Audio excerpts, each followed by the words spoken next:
ఏ శుభకార్యానికైనా శుభారంభం. But ఇప్పుడు కొత్త mother వచ్చేసింది కదా ఇండస్ట్రీలోకి. హీరోస్ వాళ్ళ ఫీలింగ్ ఏంటి? మీరు సెట్ లో ఉన్నప్పుడు ఒక్కొక్క హీరో మాట్లాడతారు కాబట్టి మీతో. ఆల్మోస్ట్ ఇప్పుడున్న కొంతమంది చాలా మంది హీరోస్ తో చేశారు మీరు. శివకార్తికేయన్, రాజ్ తరుణ్ గారు, తర్వాత ఇప్పుడు సుమంత్ గారు అండ్ నిఖిల్ గారు, అండ్ ఇప్పుడు ధనరాజ్ గారితో చేస్తున్నాను. వైఫ్ గా సత్యరాజ్ సార్ తో చేశాను, తర్వాత నరేష్ సార్ తో చేశాను, రాజేంద్ర ప్రసాద్ సార్ తో చేశాను, తర్వాత ఈయన మన మెహబూబ్ సముద్రకణి సార్ తో చేస్తున్నాను. మన కన్నడ యాక్టర్ ఉన్నారు కదా ఇప్పుడు, కేజీఎఫ్ అంతా చేశారు కదా విలన్ గా సార్, ఆయనతో చేశాను. సో అందరూ బెస్ట్ ఫాదర్స్ తో ఇప్పుడు చేస్తున్నాను. హైట్ మ్యాచ్ చేస్తున్నారు అందరికి. కొంతమంది అయితే ఓకే, సత్యరాజ్ సార్ తోనే నాకు ఇలా చూడాలి, ఆయనతో పాటు ఇంత పెద్ద హీల్డ్ వేసుకొని దానిపైన యాపిల్ స్టూల్ వేసి నిలబడేవారు. But cameramens are so loving అండి, వాళ్ళ వల్ల నేను అంత హైటెక్ కనిపిస్తాను, ఎక్కడ పొట్టిగా కనిపించాను. I love always to all cameramens. Uncle ఇప్పుడు హ్యాపీగా ఫీల్ అవుతున్నారా? ఏదైతే అవ్వాలనుకున్నారో ఒక అమ్మాయి మంచి ఆర్టిస్ట్, సో ఏజ్ పెద్ద ఇక్కడ ఇండస్ట్రీకి ఇంపార్టెంట్ కాదు, ఒక టైం ఇంపార్టెంట్. ఇక్కడ ఆ టైం వచ్చిందంటే ఎవరూ ఆపలేం. ఇప్పుడు అమ్మగా అక్కగా అలరిచ్చేస్తున్నారు అందరు హీరోలకి భార్యలుగా. ఎలా అనిపిస్తుంది చూస్తుంటే స్క్రీన్ మీద? చాలా ఖుషి అవుతుంది. మంచి పేరు వచ్చినంటే ఇప్పుడు అంత హ్యాపీ పడేవాళ్ళు ఎవరూ లేరు. ఒకే మాట అంటుంటారు, డబ్బులు కాదు ఇంపార్టెంట్, మంచి పేరు రావాలి. అది ఎప్పుడు కాపాడుకో, ఎప్పుడు డబ్బులు వెనకాల వెళ్ళదు. తినడానికి ఉండడానికి చాలా ఏం తింటామండి మేము, డైటింగ్ లో 2 చపాతీలు, ఇంత బెండకాయ ఫ్రై, ఇంత చికెన్ తింటే ఎక్కువ డైజెషన్ కాదు, ఉండేకి చాలు. ఇది మంచి హస్బెండ్ పేరు. నేను ఎప్పుడు చిన్నప్పటి నుంచి నీ పేరు కాపాడుకొని వచ్చాను, ఇంకా ముందు ఎక్కడికి వెళ్ళినా పేరు కాపాడుకోండి, పేరుని మాత్రం చెడగొట్టుకోకండి, ఇదే ఎప్పుడు చెప్తూ ఉంటారు. అదే ఫాలో అవుతున్నాం. ఏదన్నా సీన్లలో హస్బెండ్ ని కొట్టే సీన్లు ఉంటాయి, కొడుకులను కొట్టే సీన్లు ఉంటాయి. ఇలాంటప్పుడు రియల్ గా కూడా కొట్టించుకుంటారు చాలా మంది, అది ఆ సీన్ పండడం కోసం. అలా జరిగిన సిచ్యువేషన్స్ లేవా? అవును, ఇప్పుడు రీసెంట్ గా నాకు మొన్న ఇంటర్వ్యూలో ధనరాజ్ గారు చెప్పారు, రామం రాఘవంలో కొడుకుని కొట్టేది ఒక సీక్వెన్స్ ఉంది. సో సముద్రకణి సార్ వచ్చి ఏదో ఒక విషయంలో బాగా కొడతారు, అండ్ ధనరాజ్ గారు ఏమన్నారంటే, అన్నా కొట్టేయండి అన్నా కొట్టేయండి అన్నా, మీరు చూడకండి అన్నారు.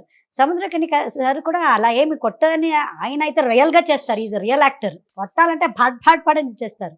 కొట్టారు, నేను నెక్స్ట్ కొట్టాలి. నాకు అయ్యో పాపం, నేను ఇటు ఇటు ఇటు ఇటు అంటే, అమ్మా కొట్టండి అమ్మా అన్నారు. అవునా సరే అండి, పటాపట చంపులకి ఇచ్చేసాను.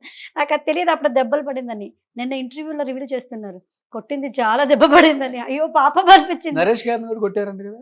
అయ్యో లేదు ఆయన, అది యాక్చువల్లీ ఆ సీన్ కట్ చేసేసారు. సామజవరగమనలో ఒక సీన్ వస్తుంది, లేదు ఇలా విసురుతాను గ్లాస్ ని, ఆ సీన్ తీసేశారు. సో అప్పుడు దెబ్బలు పడలేదు, జస్ట్ క్రాస్ అయింది, బట్ కొట్టలేదు. పాప సార్ ఎంత మంచి ఆయన ఎందుకు నేను కొడతాను, సచ్ ఎ స్వీట్ హార్ట్. అంటే సీక్వెన్స్ అలా ఉంది, బట్ ఆ సీన్ లేదు. బట్ ఎంజాయ్ చేస్తున్నారు కదా ఇప్పుడు బాగా?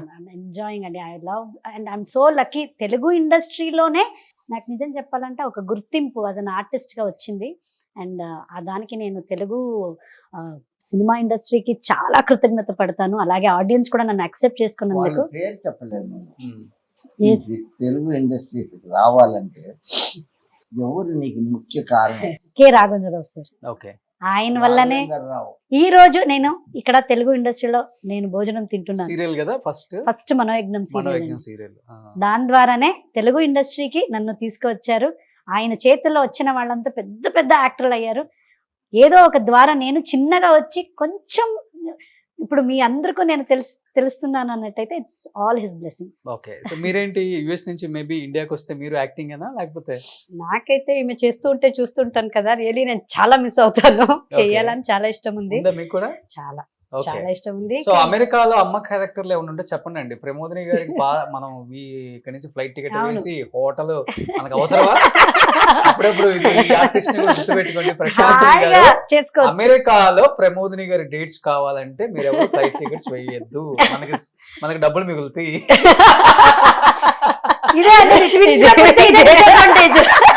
ప్రశాంత్రి గారిని బుక్ చేసుకుందాం మనం. మేడం డేట్స్ ఫ్రీగా ఇస్తారు. మేడం ఫుల్ సౌండ్ పార్టీ అక్కడ, మనం డబ్బులు ఇచ్చే పని కూడా లేదా ఆమెకి.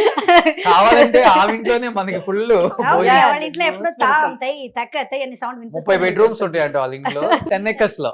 ఎనీ టైం తెలుగు ఇండస్ట్రీ వాళ్ళు అక్కడ షూటింగ్ ఉంది, మనకి అకామిడేషన్ కావాలంటే ఇల్లు call Prashanti garu. Please call Prashanti, there for you. Definitely any time ఎప్పుడన్నా రండి. మంచి వాళ్ళ ఆయన అక్కడ ఉన్న టాప్ 10 బిలియనియర్స్ ట్రిలియనియర్స్ లో మీరు చెప్తా ఉంటే అన్ని పాజిటివ్ వైబ్స్ చెప్తున్నా. చెప్పండి. ఒకడు. వాస్తు దేవతలని అశ్విని దేవస్థానం అంటారంట. అన్నని సారీ అశ్విని దేవతలు. సూపర్. సో నిజంగా మీరు ఎప్పుడు ఇలానే నవ్వుతూ హ్యాపీగా ఉండాలండి. సో లాస్ట్ అండ్ ఫైనల్ గా ఏం చెప్తారు అంకుల్ మీ కూతుర్ల గురించి? ఇంకా మా కూతురు నుంచి చెప్పేదానికి వర్డ్సే లేదు. ఏం చెప్పాలి నేను చెప్పదు. హ్యాపీగా ఉంటారు, అదే ఆ హ్యాపీ నా కడుపు నిండా ఉంది. సూపర్. అంతే. పిల్లలు అలా ఉంటేనే తల్లిదండ్రులు అంత సంతోషంగా ఉంటారు. ఇంకా అవును. హ్యాపీగా. నాకేం డబ్బులు వద్దు, ఏమీ వద్దు, వాళ్ళు హ్యాపీగా ఉంటారంటే నా కడుపు నిండిపోతుంది. ఇదే అండి ఇప్పుడు చెప్పాలంటే రామం రాఘవం సినిమా కూడా ఒక పేరెంట్స్ మీద ఆధారపడిన ఒక సినిమా. ఆ సినిమాలో చేసేటప్పుడంతా ఆ డాడీ క్యారెక్టర్ ని మా నాన్నలో చూసేదాన్ని. ఒక్కొక్క సీన్ లో కూడా నేను లిజన్ పెట్టుకుని ఏడవలే. ఆ సీక్వెన్స్ కి నేను ఏడ్చేశాను. ఆ టైం రిలీజ్ టైం కరెక్ట్ గా మా నాన్నను అదే టైంకి ఇంటికి వచ్చారు. సో ఈ ఒక మూమెంట్ ఏముంది మీరు క్యాప్చర్ చేసింది. రామం రాఘవం లాగా ఇది ఒక నాకు బెస్ట్ మూమెంట్. 21st release. ఆ సినిమా తర్వాత ఇంకా మంచి సినిమాలు ఆఫర్స్ రావాలని ప్రశాంత్ని గారు ఇలానే అక్కా చెల్లెళ్ళు హ్యాపీగా సంతోషంగా ఆరోగ్యంగా ఉంటూ నాన్నకి మంచి పేరు ఇంకా తీసుకురావాలని మనస్ఫూర్తిగా కోరుకుంటూ, సో ఈ నాన్న ప్రేమతో షోలో నిజంగా చాలా హ్యాపీగా ఉంది మిమ్మల్ని ఇలా చూడటం. ఇద్దరు ఒకేసారి పెట్టండి. Super. So thank you uncle, thank you so much. Thank you so much. Suman టీవీలో మీ పర్సనల్ అండ్ బిజినెస్ ప్రమోషన్స్ కోసం కింది నెంబర్కి కాంటాక్ట్ చేయండి.